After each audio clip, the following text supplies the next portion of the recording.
कई बार हमारे जीवन में वैसा नहीं होता जैसा हम चाहते हैं।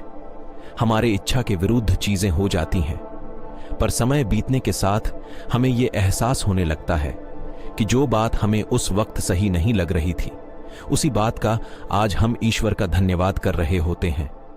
तभी तो कहते हैं कि जो हुआ अच्छा ही हुआ, जो हो रहा है अच्छा ही हो रहा है, और जो होगा वो भी अच्छा ही होगा।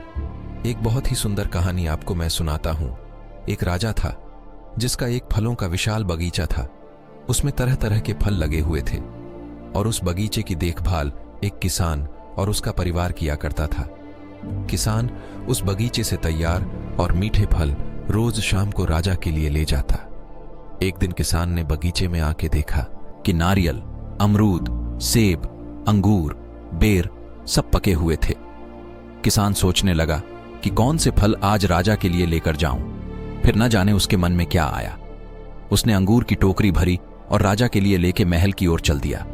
वो रास्ते भर यही सोचते जा रहा था कि मैंने सिर्फ अंगूर लिया है, 2-4 सेब, नारियल, अमरूद ही डाल लेता। अलग अलग फल देखकर राजा खुश हो जाता।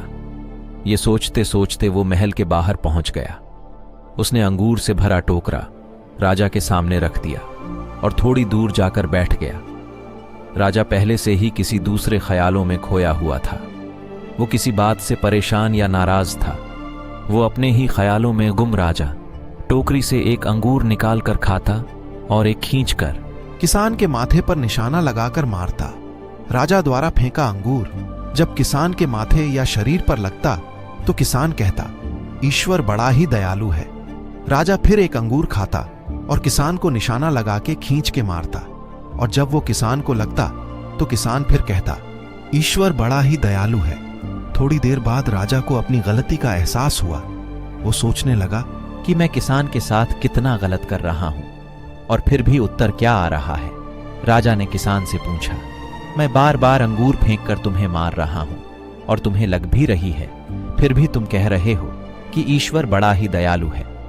किसान ने बड़े ही भोलेपन से उत्तर दिया, महाराज, बगीचे में नारियल, सेब, अमरूद, बेर ये सब तैयार थे, लेकिन मैं सिर्फ अंगूर ही लाया। मैं वो सारे फल भी ला सकता था, पर ईश्वर की कृपा से ही मुझे ये भान हुआ कि मुझे अंगूर ही ले जाने चाहिए। मैं ईश्वर को धन्यवाद देता हूं, क्योंकि अगर मैं दूसरे फल लाता और अगर इसी तरह मुझे जोर से मारते तो मेरा क्या हाल होता। सच में महाराज, ईश्वर बड़ा ही दयालु है।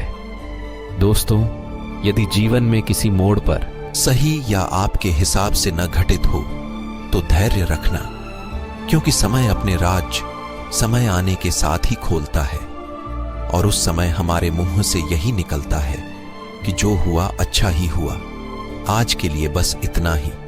वीडियो अच्छी लगी हो तो वीडियो को लाइक करके चैनल को सब्सक्राइब जरूर करें। धन्यवाद।